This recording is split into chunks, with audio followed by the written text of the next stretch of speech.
The legend lives on from the Chippewa on down of the big lake they call Gitchagumi. The lake, it is said, never gives up her dead when the skies of November turn gloomy. With a load of iron ore 26,000 tons more than the Edmund Fitzgerald weighed empty. That good ship and true was a bone to be chewed when the gales of November came early.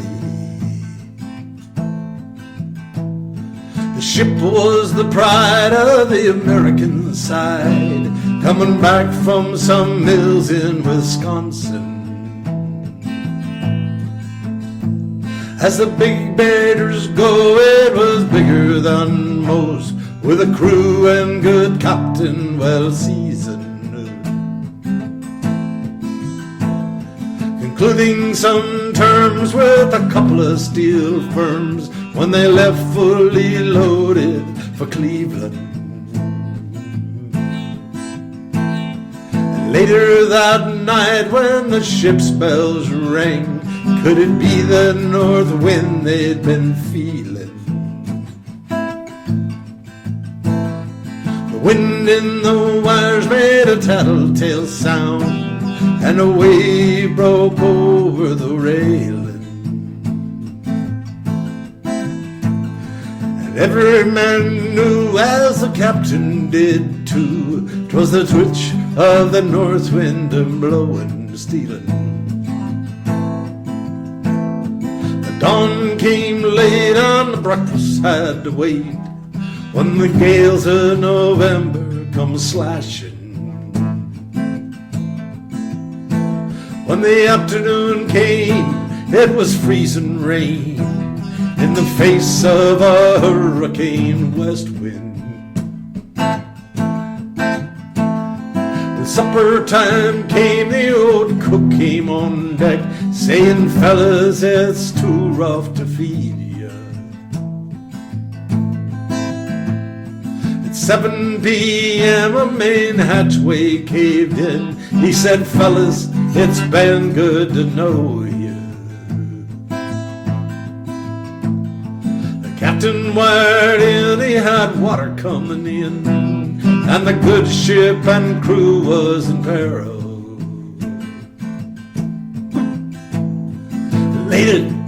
Later that night, when his lights went out of sight, came the wreck of the Edmund Fitzgerald.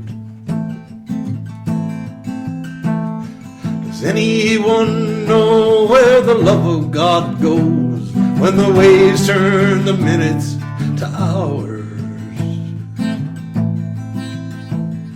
The searchers all say they'd have made Whitefish Bay if they'd put 15 more miles behind her. They might have split up, or they might have capsized. They may have broke deep and took water.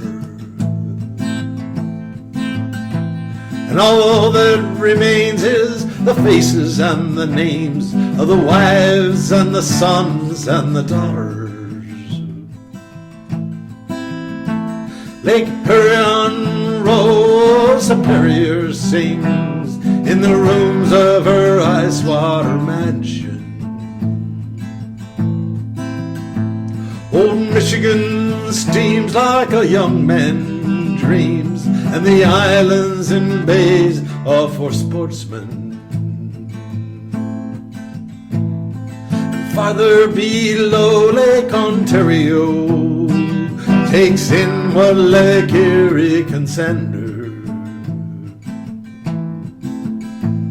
And the iron boats go, as the mariners all know, with the gales of November remembered.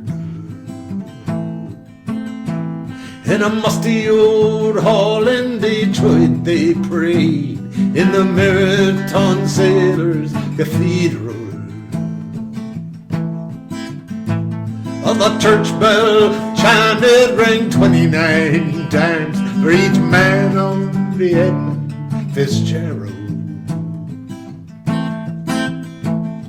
The legend lives on from the Chippewa on down of the great lake they call Gitchagoomy. Superior, they said, never gives up her dead when the gays of November come early.